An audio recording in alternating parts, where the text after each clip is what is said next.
दोस्तों, आज मैं आपको बताने वाला हूं कि 150 से 200 तरीके ऐसे होते हैं जिसमें लोन देने वाला व्यक्ति या जो एजेंट होते हैं हमें बेवकूफ बना सकते हैं जब भी हम कोई लोन लेने जाते हैं, चाहे वो एमएसएमई लोन हो, चाहे वो पर्सनल लोन हो या फिर कोई होम लोन हो।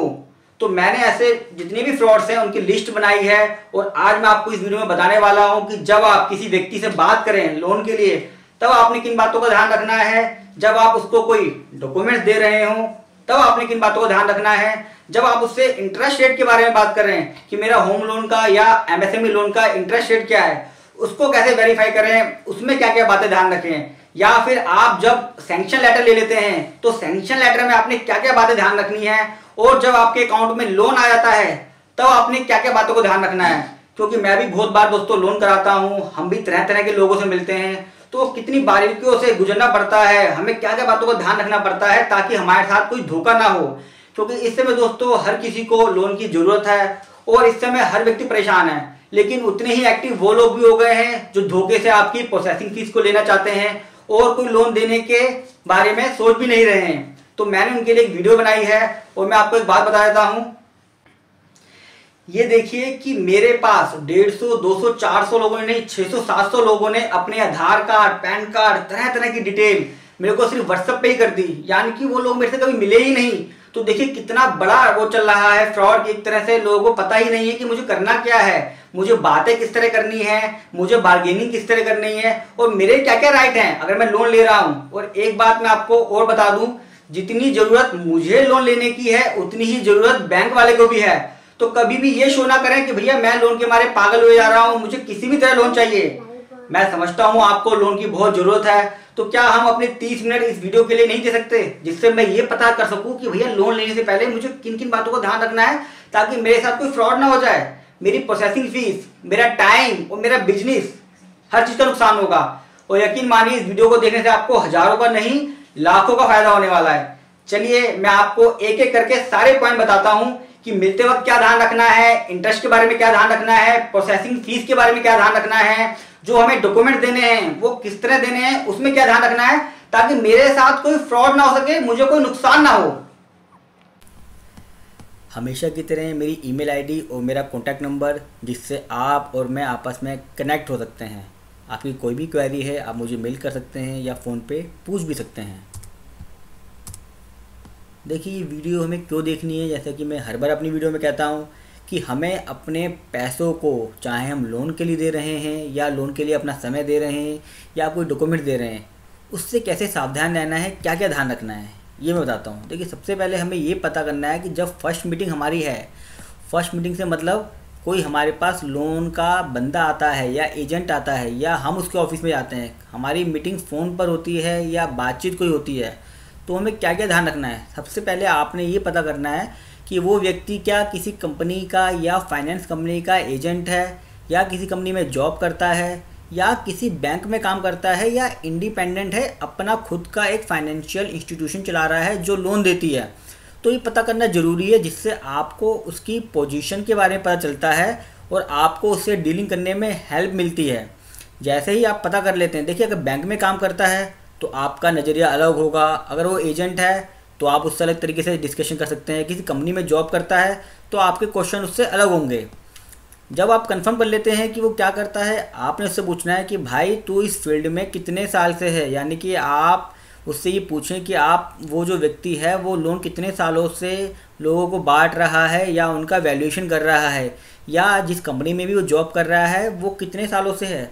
इससे आपको ये हेल्प लगेगी कि भैया वो बंदा जो है जिससे हम बात कर रहे हैं वो एक्सपर्ट है इस फील्ड में या नहीं है, या मैं ऐसे ही किसी व्यक्ति से 5 करोड़ की या 2 करोड़ के लोन की बात कर रहा हूँ और पता चला वो तो अभी अभी एज ए एजेंट उसने ज्वाइन करा है और 6 महीने में ही कंपनी में छोड़ के भाग भी सकता है, या मेरा लोन सैंक्शन से पहले ही वो कहीं चला ना जाए। तो आपको हेल्प करेगी, तो ये ज़रूर नोट करिए। जैसे ही आप कंफर्म कर लेते हैं इन दोनों चीज़ों के बारे में, आप उससे उसका आईडी कार्ड मांगे। अगर वो बैंक में कहता है कि मैं बैंक में काम करता हूँ, मैं आईडीएफसी में हूँ, मैं एक्सिस में हूँ या किसी एनबीएफसी में है, उसका विजिटिंग कार्ड मांगे। विजिटिंग कार्ड में चेक करिए कि उसका नाम क्या लिखा है, उसकी फ़ोटो है या नहीं, जो वो कह रहा है कि मैं किस कंपनी में काम करता हूँ क्या उसी कंपनी का विजिटिंग कार्ड दे रहा है, क्या उसकी कोई ईमेल आईडी भी है। तो ये चीज़ों को वेरीफाई करिए। देखिए वो कहेगा कि मेरे पास आई कार्ड नहीं है, मैं भी नया बना हूँ, मेरे पास विजिटिंग कार्ड नहीं है, मैं भूल गया हूँ, मेरे एम्प्लॉय आईडी भी नहीं है।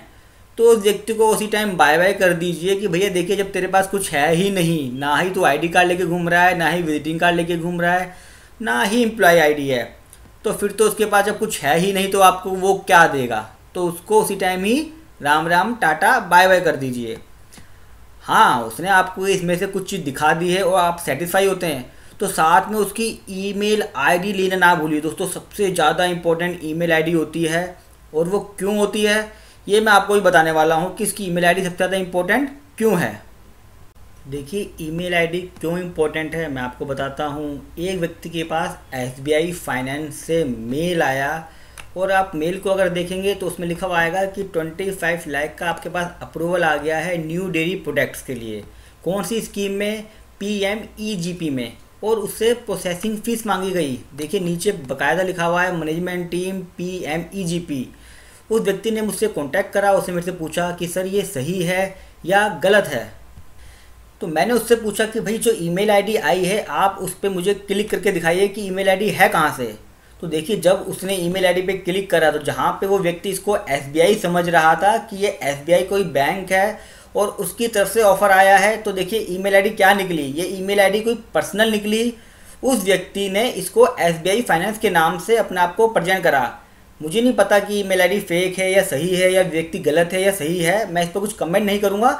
लेकिन जिस तरह से उसने अपने आप को ईमेल आईडी के थ्रू दिखाने की कोशिश करी कि मैं SBI से जुड़ा हुआ व्यक्ति हूँ, वो गलत है। हम लोग यही समझते हैं, और वो व्यक्ति भी जिसने मुझसे इस बात पे बात करी थी उसको भी यही लगा कि भाई मैं तो SBI बैंक में अप्लाई कर रहा हूँ और SBI बैंक वाला ही मुझसे फ़ीस मांग रहा है। लेकिन बिल्कुल फैक्ट अलग थे। वो SBI का बंदा नहीं था, वो एक प्राइवेट कोई एजेंट था जो उसको इस तरह से बताना चाह रहा था कि मैं SBI से रिलेटेड हूँ।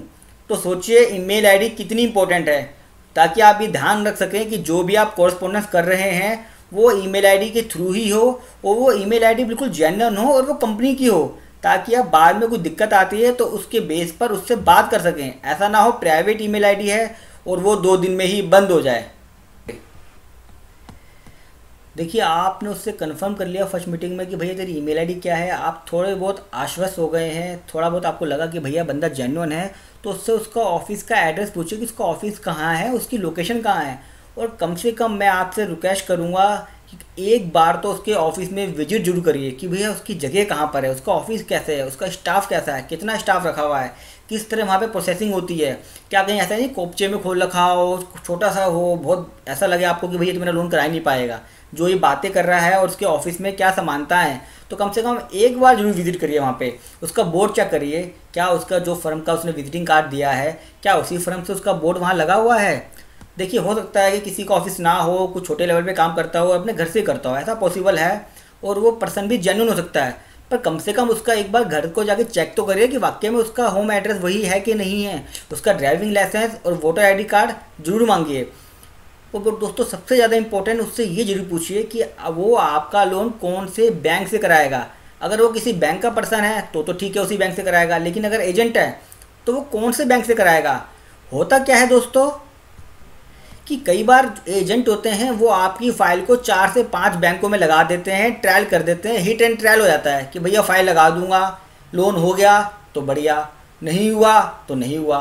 इससे क्या होगा, उसको तो कोई नुकसान नहीं जाएगा क्योंकि उसका तो काम ही यही है दिन रात, लेकिन आपका प्रिंटिंग स्टेशनरी का खर्चा, प्रोसेसिंग फ़ीस का खर्चा, आपका टाइम का खर्चा, और सबसे बड़ी बात आपको ये लगेगा कि मेरा लोन होने वाला है, और आपका सिबिल स्कोर जो हर बार चेक किया जाता है लोन के टाइम पे वो भी कम होता है। जब भी आप लोन प्रोसेसिंग में करेंगे तो बैंक वाला आपका सिबिल स्कोर चेक करता है ऑनलाइन, तो जब भी वो चेक करता है थोड़ा सा सिबिल स्कोर कम होता है तो हमारे सिबिल स्कोर पे भी फ़र्क पड़ता है।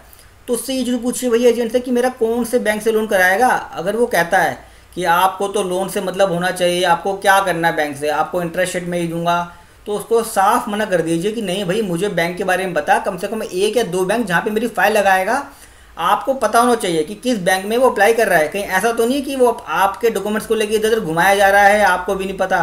तो ये बहुत ज़रूरी है कि कौन से बैंक में आपकी फ़ाइल लगने जा रही है।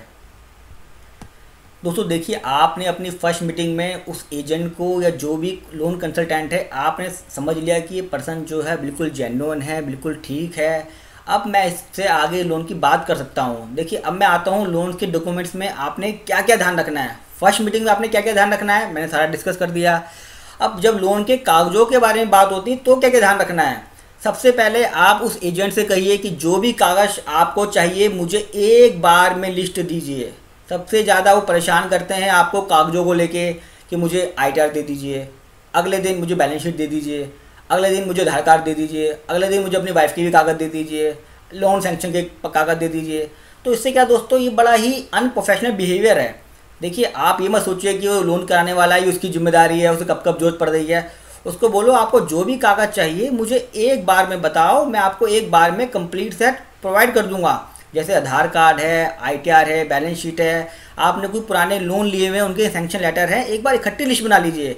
उससे आपको फ़ायदा क्या होगा ये मैं बताता हूँ। आप सारे कागज़ दिखा के उससे पूछ सकते हैं कि भाई ये मेरे सारे कागज़ हैं, इस बेस पे आप मुझे बताओ कि क्या मेरा लोन होगा या नहीं होगा, अगर होगा तो कितना होगा। वरना वो क्या कहेगा, आपने जी मुझे ITR ही नहीं दी थी तो मैं आपको बताता कैसे, आपने मुझे ये कागज़ नहीं दिया था मैं आपको बताता कैसे, आपका तो जी लोन ही चल रहा है आपने मुझे बताया ही नहीं। वो आपको कहीं ना कहीं बातों में घुमा देगा क्योंकि उसका तो बिजनेस ही यही है और आप पहली बार लोन लेने जा रहे हैं। तो इस चीज़ का ध्यान रखना है, एक बार में ही सारे कागज़ उससे लिस्ट ले लीजिए, अपने आप व्हाट्सअप कराइए, उसको चेक करके आप भी कोशिश यही करिए कि उसको एक बार में सारे कागज़ जरूर दें। सबसे बड़ी इंपॉर्टेंट बात देखिए, एक चीज़ का जरूर ध्यान रखिए, जो भी उसने आपसे डॉक्यूमेंट्स मांगे हैं उसके आप 4 से 5 सेट कर लीजिए। उससे फ़ायदा क्या होता है दोस्तों, एक बार तो आपके पास सारे कागज़ इकट्ठे हो जाएंगे जो भी आपके फाइनेंशियल हैं। दूसरा, कभी कभार ये दिक्कत भी आती है कि एक व्यक्ति आपका लोन नहीं करा पाता तो आपको दूसरे व्यक्ति से कराने पड़ते हैं। अच्छा, इन डॉक्यूमेंट्स पे जो वो लेके जाते हैं वो अपनी स्टैंप मार देते हैं अपनी बैंक की जहाँ पे वो अप्लाई कर रहे हैं, तो वो कागज़ आपके बेकार हो जाते हैं। तो होगा कि आपके पास एक सेट रहेगा, आप दूसरी जगह उसको दिखा सकते हैं, इसको यूज़ कर सकते हैं। तो मेरी एडवाइस यही है, मैं भी खुद ये काम करता हूँ, तो 4 से 5 सेट उस डॉक्यूमेंट्स के बना लेता हूँ। और दोस्तों कई बार तो मैं बताऊँ एजेंट जो है वहाँ पे डॉक्यूमेंट भी खो देते हैं, तो आपको ये बड़ा हेल्प करेगा कि मैं कम से कम 4 से 5 सेट करा लूँ। ये मैंने आपको बता ही दिया है कि डॉक्यूमेंट्स के बेस पे आप ये ज़रूर चेक कराइएगा कि मेरा लोन कितना होगा, क्या मुझे लोन मिलेगा या नहीं मिलेगा, क्योंकि आप अपने सारे फाइनेंशियल जो भी मैंने बताया डॉक्यूमेंट्स की पूरी लिस्ट दे चुके हैं, पूरे डॉक्यूमेंट्स भी दे चुके हैं। तो कम से कम अब वो इतना एक्सपर्ट तो होना चाहिए कि वो आपसे डिस्कस कर सके कि भाई मुझे लोन मिलेगा या नहीं मिलेगा, मिलेगा तो कितना मिलेगा।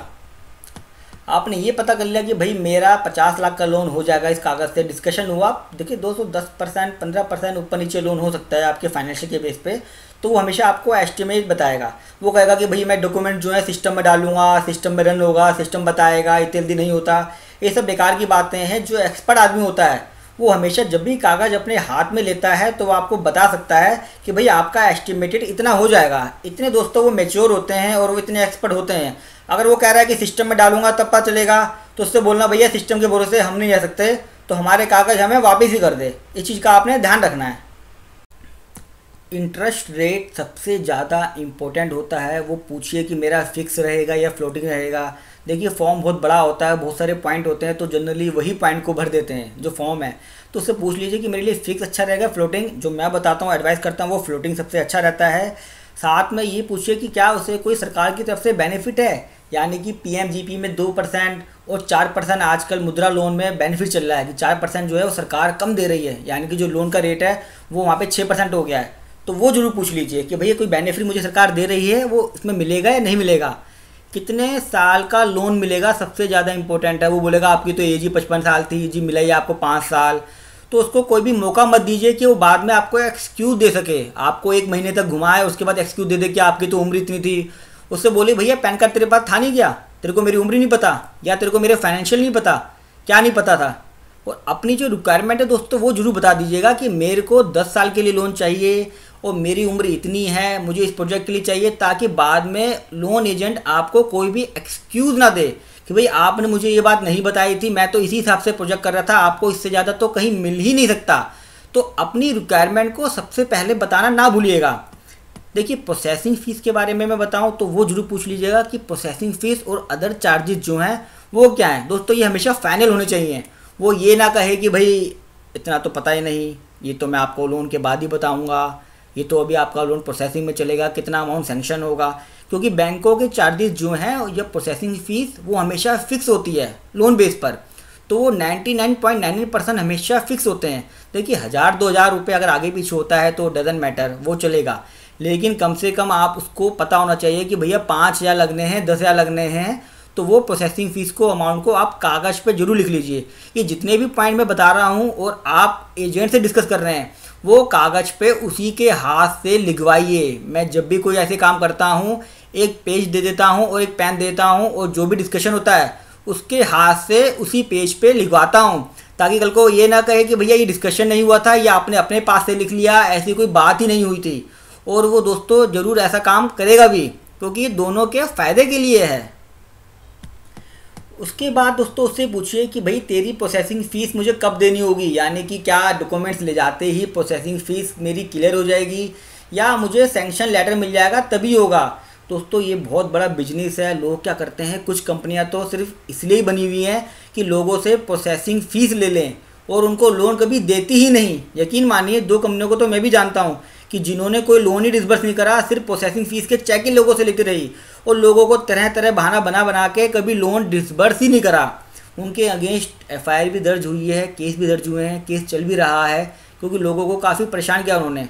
तो ये जरूर पूछ लीजिए कि आपकी प्रोसेसिंग फ़ीस का चेक जो आपने दिया है वो क्लियर कब होगा। देखिए इसमें यह क्या होता है कि जब उसको लगता है कि मेरा लोन जो है ऑटोमेटिक सैंक्शन होने वाला है और हाँ मेरा लोन हो जाएगा, तभी वो चेक क्लियर करते हैं। तो इस चीज़ के लिए आप जरूर ध्यान रखिए।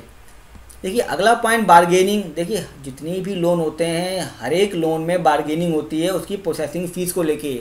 ये मत सोचिए कि मुझे पैसों की ज़रूरत है तो मैं बारगेनिंग नहीं करूँगा। जितनी ज़रूरत आपको पैसों की है उतना ही ज़रूरत और जो बिजनेस है बैंक का वो यही है कि आपको लोन देना। तो कभी भी ये शो मत करिए बैंक वाले को या एजेंट को कि आप तो लोन के मारे पागल हुए हुए हैं, आपको बहुत ज़रूरत है। मानता हूँ आपको बहुत ज़रूरत है, लेकिन क्या उस ज़रूरत के चक्कर में हम इतने पागल हो जाएं कि हम यही भूल जाएं कि भैया हमारा फ़ायदा क्या है, हमारा नुकसान क्या है। तो कम से कम प्रोसेसिंग फ़ीस कब जाएगी और प्रोसेसिंग फ़ीस के बारे में बारगेनिंग कि भाई मैं कोई लीगल नहीं दूंगा, मैं हाफ फीस दूंगा, मेरे पैसा नहीं है। बैंक वाले इसको ज़रूर बारगेनिंग करते हैं। देखिए हो सकता है आपके टाइम पे वो कई बार ये भी बोले कि आपको अपने पास से सर 1 रुपया भी नहीं देना है और आप बड़े खुश हो जाएं। तो दोस्तों इसमें खुश नहीं होना है। हो सकता है वो आपसे 1 रुपया भी ना ले और जब वो आपको लोन दे, मान लीजिए 10 लाख का लोन है, तो हो सकता है कई बार वो उसमें से 50,000 60,000 रुपये प्रोसेसिंग फ़ीस और अदर चार्जेस के नाम से काट लेते हैं। सबसे ज़्यादा इसके अंदर वो ये काम करते हैं। तो हमें ध्यान रखना है और आपने भी ये अपने पार्ट पर इंश्योर करना है, अपने आप को सेटिस्फाई करना है, एजेंट से बात करनी है कि जो वो फीस बता रहा है, जो आप उससे उस पेज पे लिखवा रहे हैं, जैसा मैंने बताया था, उसके अलावा लोन में से कोई भी 1 रुपया भी नहीं कटेगा। देखिए फिर मैं कह रहा हूँ 1500 2000 की कोई बात नहीं होती, कभी कभार चलता है सिविल रिपोर्ट के नाम पे या किसी भी नाम पर वो चल जाता है। तो ध्यान रखना है कि मेरा कोई भी लोन अगर 10 लाख का लोन है तो 10 लाख का ही डिसबर्स होगा। 10 लाख में से ये नहीं है कि मैंने बार्गेनिंग कर ली तो 10,000 का चेक 5,000 का कर दिया और यहाँ पे फीस के नाम पे 60,000 70,000 रुपये अकाउंट में से काट लिए। होता क्या है, जब हमारे अकाउंट में पैसा आ जाता है हम थोड़े से रिलैक्स हो जाते हैं। हम कहते हैं यार अब पैसा आ गया, अब क्या करें, वापस तो करेंगे नहीं क्योंकि लोन की ज़रूरत थी। लेकिन दोस्तों इसमें हमें गलती नहीं कर रही। अगर हम स्टार्टिंग से ही इस चीज़ का ध्यान रखते हैं कि मेरे लोन डिसबर्स पे 1 भी रुपया मेरे अकाउंट से नहीं कटेगा, जो भी होगा वो प्रोसेसिंग फ़ीस में ही लिया जाएगा, तो ही बात बनेगी, वरना नहीं। उससे क्या होगा, वो जो भी आपका लोन करा रहा है वो इस बात का ध्यान रखेगा कि भैया कोई भी पैसा कटना नहीं चाहिए, मेरी बात हुई हुई है और मैं अपने हाथ से उस कागज़ पर लिख कर आया हुआ हूँ। कम से कम उनके मन में एक डर बैठेगा कि वो कम से कम कुछ तो उसकी अकाउंटेबिलिटी होगी, कुछ तो उसकी जिम्मेदारी होगी। अच्छा, सबसे इम्पोर्टेंट, प्रोसेसिंग फ़ीस का चेक किसके नाम पे बनेगा। देखिए प्रोसेसिंग फ़ीस का नाम कभी भी किसी पर्सनल बंदे के नाम पे, एजेंट के नाम पे मत बनाइए। जिस बैंक से लोन हो रहा है या NBFC से लोन हो रहा है, चेक सिर्फ उसके नाम पे ही बनेगा, चाहे वो कितना भी बोलता रहे कि सर आप हमें दीजिए, हमारा सिस्टम बना हुआ है, हमारा बैंक से टाई अप है, आपको हमें देना पड़ेगा, हम बैंक को देते हैं, आप अगर आप बैंक को दोगे तो आपको डबल देना पड़ेगा, आप पे GST भी लगेगा, फलाना फलाना तरह तरह के बहाने बनाएंगे। उसको साफ बोलना, शट अप, मैं चेक दूंगा तो सिर्फ बैंक वाले के नाम पे दूंगा। और दोस्तों कानून भी यही कहता है, कोई भी अपने पर्सनल नाम से चेक नहीं ले सकता, सिर्फ आप बैंक के नाम पे, जिस भी बैंक में आपकी वो फाइल लगा रहा है लोन के लिए, तो आपको पता करना है कि वो बैंक कौन सा है, उस बैंक के नाम से उस चेक की फ़ोटोकॉपी भी जरूर करा लीजिए। देखिए आप उसको ये जरूर बोल दीजिएगा कि लोन के टाइम पे मैं कोई भी चार्जेस या कमीशन नहीं दूंगा। तो वो कहते हैं हमें फ़ोटोकॉपी करानी है, 500 रुपये देने पड़ेंगे आपको, हमें आपका जो डीड है वो पंजाबी में लिखी है वो हमें हिंदी में करानी पड़ेगी, वो तमिल में लिखी है इंग्लिश में करानी पड़ेगी। तरह तरह से कुछ ना कुछ बातें जरूर बोलते हैं, आपसे 1000 रुपये 500 रुपये लेते हैं। तो शुरुआत में दोस्तों ध्यान रख लीजिएगा ये बात का, आप अपने पास से करा दीजिए। फ़ोटोकॉपी करानी कुछ भी है तो आप अपने पास से कराइए कि भैया मैं करा के दूंगा लेकिन 500 या 1000 रुपये नहीं दूंगा। दोस्तों बात 500 या 1000 रुपये की नहीं है, होता क्या है उससे उसकी आदत जो ख़राब है, जो आपको पिंच करने की है कि 500 रुपये दीजिए 1000 रुपये दीजिए, आप इरिटेट भी होंगे, साथ में आपका टाइम भी बर्बाद होगा और कहीं ना कहीं आपके काम को रोकेगा। तो शुरुआत में ही बात करने से क्या होता है, क्लियर हो जाता है, एक प्रोफेशनलिज्म होता है कि भाई काम को तरीके से करें, ये ना 500 रुपये 1000 रुपये के लिए वो आपसे फ़ोटोकॉपी के लिए मांग रहा है। अच्छा, अगला ध्यान रखना है कि क्या अगर मैं EMI नहीं पे कर पाया लोन लेते वक्त तो मेरे पे क्या पेनल्टी लगेगी, क्या ब्याज लगेगा, वो जरूर पूछिए बात करते हुए एजेंट से। ऐसा नहीं है कि 1 लाख की EMI जा रही है और मैं अगर एक साल की EMI या 1 महीने की EMI नहीं दे पाया तो क्या होगा। ऐसा ना हो 1 महीने की EMI किसी वजह से नहीं दे पाया, सिस्टम में डिफ़ॉल्टर हो गया, बैंक नहीं जा पाया, ये कोई भी वजह हो सकती है। तो ऐसा ना हो लोन वाले जो हैं वो मेरे घर पे ही आ जाएं, बदनामी अलग से होगी सिर्फ एक EMI की वजह से। तो ये जरूर पूछिएगा उससे।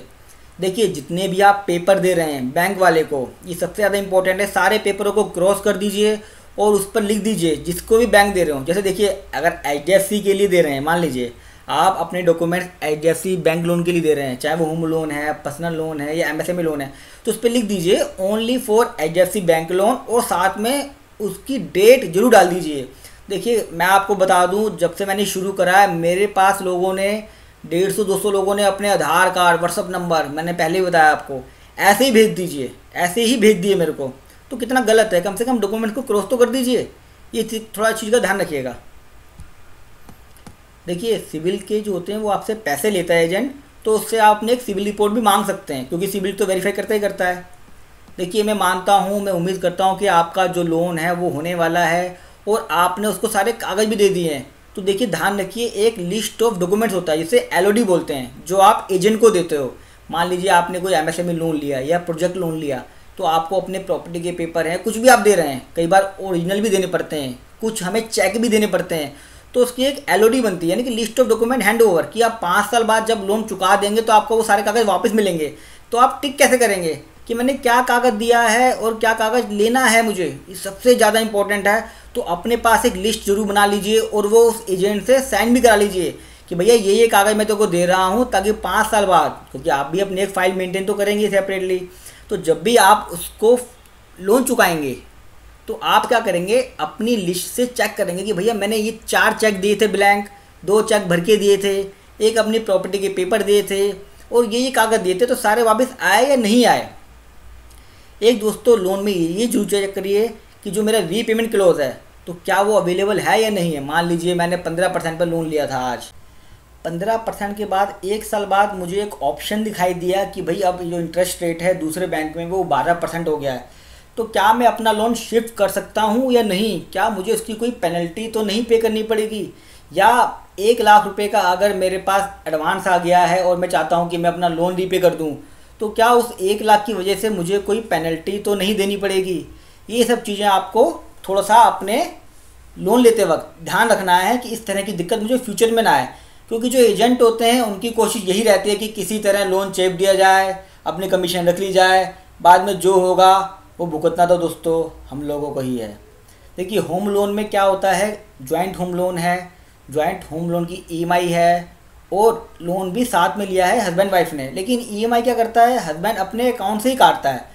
तो यहाँ ये बड़ी दिक्कत आ जाती है कि भैया जब EMI जो है वो अलग अलग होनी चाहिए, इनकम टैक्स के हिसाब से भी EMI दोनों के अकाउंट से अलग अलग ही कटनी चाहिए। ये ऑप्शन होम लोन वाले देते भी हैं लेकिन लोगों को पता नहीं है। तो इसी का ध्यान रखना है कि जब भी आप होम लोन लेते हैं, ज्वाइंट होम लोन है और ज्वाइंट होम भी है और आपने इनकम टैक्स में डिडक्शन लेनी है, तो आप अपनी EMI अलग अलग ही कटवाएँ। देखिए जो कंपनियां होती हैं जब लोन लेती हैं तो उनको ROC में एक फॉर्म फाइल करना होता है, तो इस चीज़ का ध्यान रखें कि कोई स्टैट्यूटरी कंप्लायंस है मुझे करनी है तो ROC में आप जरूर करें। साथ में सबसे ज़्यादा इंपॉर्टेंट दोस्तों जो टैक्स होता है, कई बार हम लोन लेते हैं NBFC कंपनी से, इंडिया बुल्स हो गया, मैग्मा हो गया, बजाज हो गया, DHFL, तो कंपनियां क्या करती हैं, इनके ऊपर जब भी हम इनकम टैक्स में बेनिफिट लेना होता है तो हमें इसके ऊपर टीडीएस काटना होता है। लेकिन ये बात हमें पता नहीं होती, जो इंटरेस्ट होता है हम उसको पे करते रहते हैं ईएमआई को, और हम उस पर टीडीएस काटना भूल जाते हैं। और क्या होता है, इनकम टैक्स में हमें बहुत दिक्कतें आती हैं, हमारा खर्चा डिसला हो जाता है।